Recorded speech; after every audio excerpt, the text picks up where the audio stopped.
Humanity had always imagined first contact as a moment of wonder, a calm exchange of mathematics and music, a handshake made of radio waves and curiosity. We imagined wise ancient beings drifting through the stars, eager to welcome us into some cosmic community. We were wrong. The signal arrived on an ordinary night. No alarms, no prophecy, no warning, just a whisper buried inside the static of deep space scans, a repeating pulse that did not belong to any known astrophysical phenomenon. It came from beyond the Kuiper Belt, just far enough to make every astronomer in the room lean closer to their screens. At first, it looked like noise. Then someone noticed the spacing, prime numbers, precise and deliberate, a message shaped like intelligence pretending to be randomness. Within hours, observatories across Earth confirmed it. Humanity was no longer alone. The announcement hit the world like a slow tidal wave. Governments tried to control the story. They failed. The internet did what it always does and turned awe into wildfire. Memes, prayers, fear, celebrations, conspiracy theories, all blooming at once. Every human emotion compressed into a single global heartbeat. They called it the vigil signal. No one knew why. The name stuck anyway. For 3 days, the signal repeated, never changing, never responding, until humanity answered. We answered with math first, then physics, then a carefully composed message explaining who we were, where we lived, and how we hoped to communicate peacefully. The transmission was broadcast from Lunar Array 1, the most powerful deep space transmitter ever built. A lighthouse shouting into the cosmic ocean. The response came in 17 minutes, which meant only one thing. They were already close. Panic spread through the scientific community before the public even knew. 17 minutes was not interstellar distance. It was local, uncomfortably local. The new signal was different, layered, complex, adaptive. It rewrote itself as we analyzed it, learning us while we learned it. Artificial intelligence systems struggled to keep up. This was not just communication, it was examination. Then the images began. Not pictures, not exactly, more like concepts translated into something our minds could process. Shapes that implied form without revealing it. Movements that suggested intention. The translators labeled them as observers, a placeholder name that felt increasingly inadequate. The observers did not introduce themselves. They did not ask questions. They made statements. They declared that humanity had reached a threshold, that our energy output, expansion rate, and weaponized physics had crossed a line visible from the dark between stars, that we were now classified as a developing hazard. The phrase chilled every room it was spoken in. World leaders gathered in emergency session. Old rivals sat side by side. Nuclear powers suddenly very aware of how small their biggest weapons really were. A unified message was drafted in record time. We emphasized cooperation, restraint, curiosity. We denied hostile intent. We begged, without using the word. The observers replied with silence. Then the sky changed. It happened over the Pacific first. A distortion that bent starlight like glass warming in a fire. Satellites failed as they passed through it, not destroyed, just erased. Their signals ended mid-transmission, as if space itself had closed its fist. Within hours, similar distortions appeared in orbit around Mars, Jupiter, and the Moon, a containment pattern, a cage. The observers spoke again, this time not to governance, but to everyone. Every screen on Earth lit up at once. Phones, televisions, billboards, cockpit displays, medical monitors, even devices that were not supposed to receive external signals. Their voice was not sound, it was comprehension. They explained that they were not explorers, they were not diplomats, they were custodians. Civilizations that reached a certain level of technological capability without demonstrating unified restraint were monitored. Most self-corrected, some did not. The ones that did not were removed. The message ended with a warning. Humanity had one opportunity to prove it was not a long-term threat. We were to reveal all weapons capable of planetary or stellar damage, all experimental physics projects, all classified research, total transparency. Failure would be interpreted as intent to deceive. Intent to deceive would be interpreted as hostility. The world froze. There were weapons humanity had never admitted to itself. Projects buried so deep that even their creators believed they would never see daylight. Ideas scribbled on whiteboards and immediately locked away, not because they were impossible, but because they were too possible. One such project sat beneath the Antarctic ice. hidden under kilometers of reinforced rock and secrecy, known only by a designation that meant nothing to anyone outside its circle. Project Helios. Helios was not a bomb, at least not in the traditional sense. It did not explode.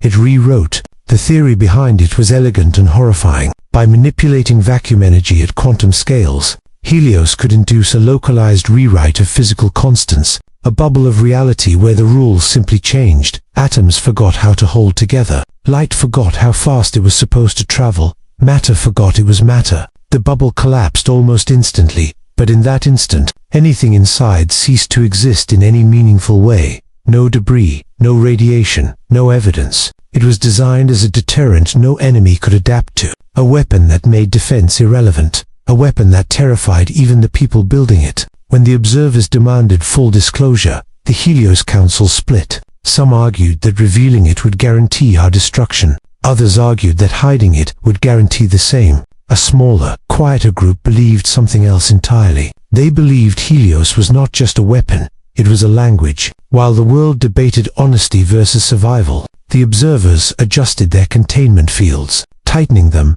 testing us, and somewhere beneath the ice, Helios powered up for the first time, not as an act of war, but as a message. Humanity was about to say hello in the only way it truly knew how, by showing what it was capable of becoming, and the universe was listening. The activation of Helios did not create a sound. No hum, no vibration, no cinematic tremor beneath the ice. The scientists monitoring it described the moment as a pressure behind the eyes, as if reality itself had taken a sharp breath and decided not to exhale. Deep beneath Antarctica, the containment chamber shimmered, not with light, but with absence. Cameras failed instantly, not from damage, but from irrelevance. The photons they relied on simply stopped behaving. Instruments returned readings that contradicted one another so violently that automated systems shut themselves down to prevent data corruption. For exactly 1 Planck second, Helios rewrote the rules. Then it stopped. The test volume, a space the size of a football stadium,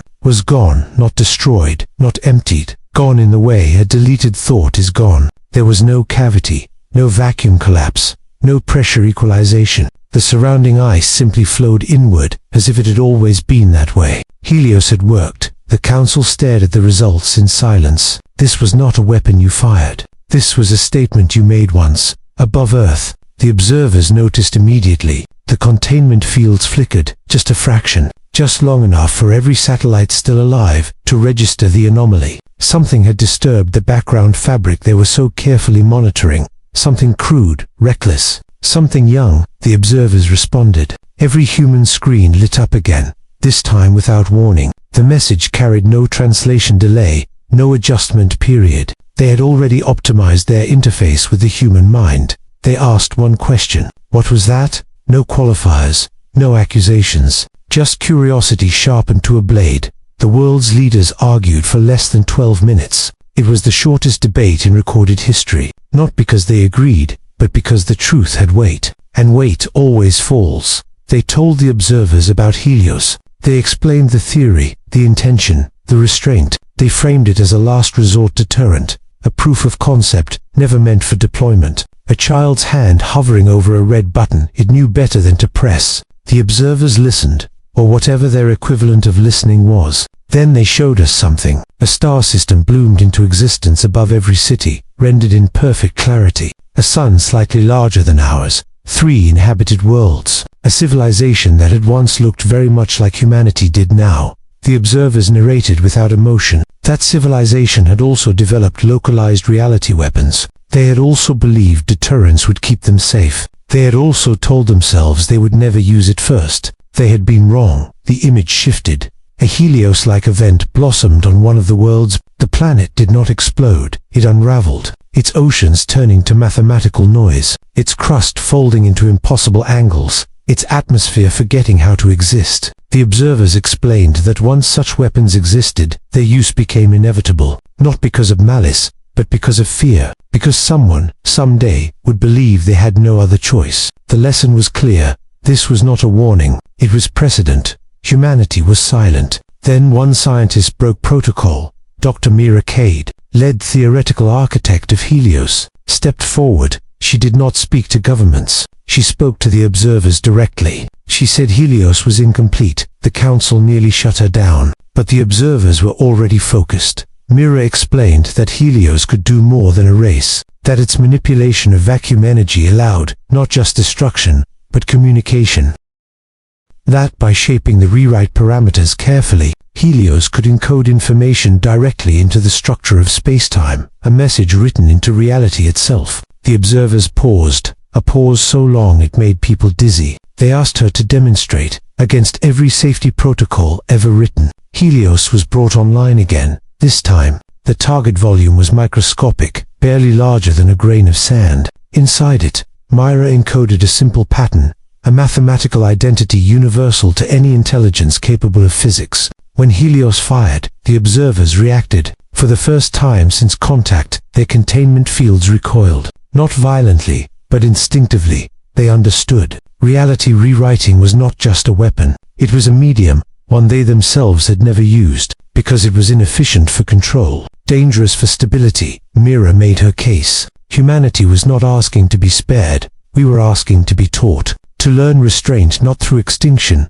but through understanding. To evolve past the fear that made such weapons inevitable. The observers did not respond immediately. Instead, something new appeared in orbit. A structure unfolded near Earth. Impossible geometry layered on impossible motion. Not a ship, not a station. A lens. They called it an assessment engine. The observers announced the next phase. Humanity would be evaluated, not as a species, but as a civilization. The test would involve choice, stress, scarcity, and fear. They would introduce controlled crises, simulated threats, resource collapses, false adversaries. Humanity's responses would determine its fate. If we unified, if we restrained ourselves, if we refused to deploy Helios or anything like it, we might be allowed to continue. If we failed, the custodians would act. The message ended, and the world exhaled in terror. Almost immediately, the crises began.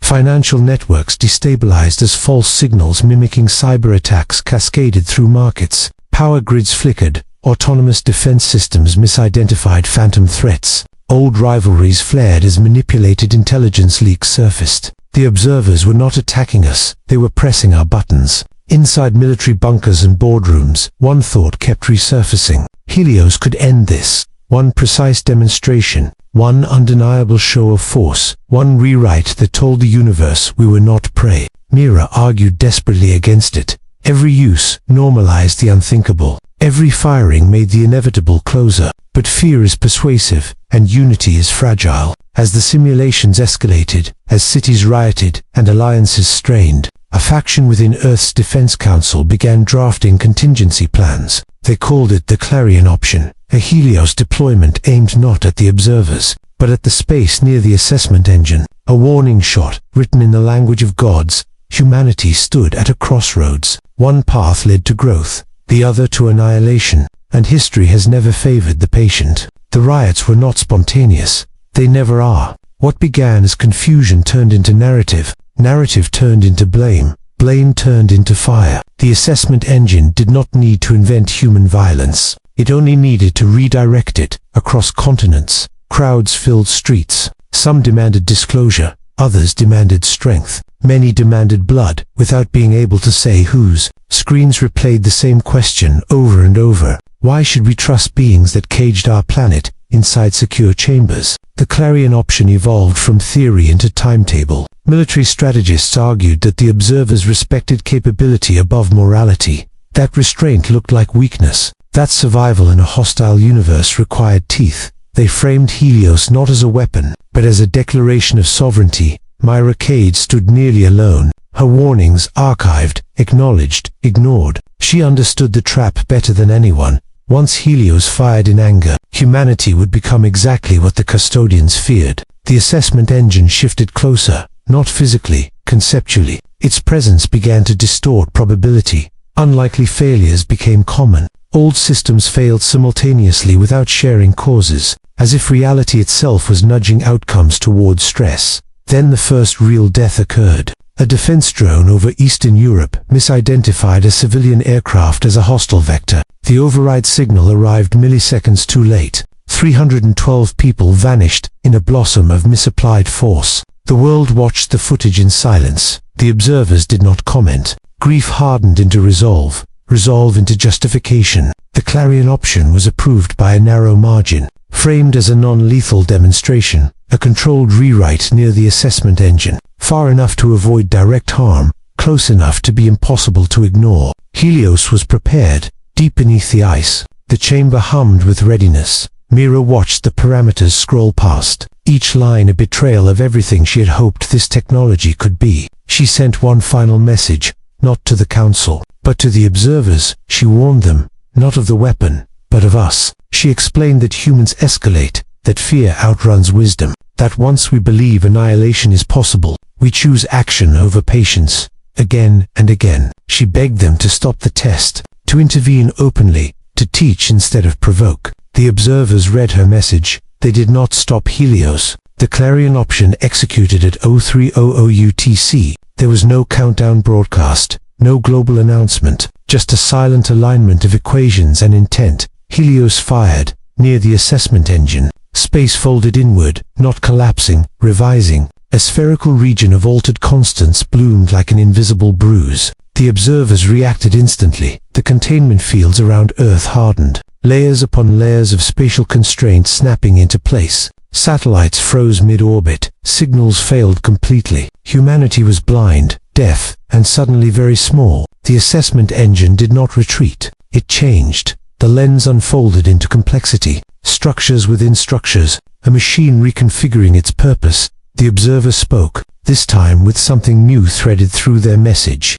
Disappointment. They declared that humanity had failed the evaluation, that we had demonstrated the exact behavioral inevitability they feared, that the use of reality rewriting as threat confirmed a future of escalation. They announced sanction. Sanction was not extermination. Not yet. It was containment. Permanent. Earth's orbit was sealed. No vessel would leave. No signal would escape unfiltered. Humanity would be locked into its cradle, allowed to exist, but never to expand. The Council erupted. Some screamed betrayal, others relief that we still lived. A few understood what this truly meant. A civilization denied the stars would not survive forever. Mira felt something break, not anger, clarity. She realized the observers had made the same mistake humans always did. They assumed behavior was fixed, that intelligence converged toward the same failures. That fear defined destiny. Helios was still online, not just online, unrestricted, in their haste to contain us. The observers had focused on space, on expansion, on movement.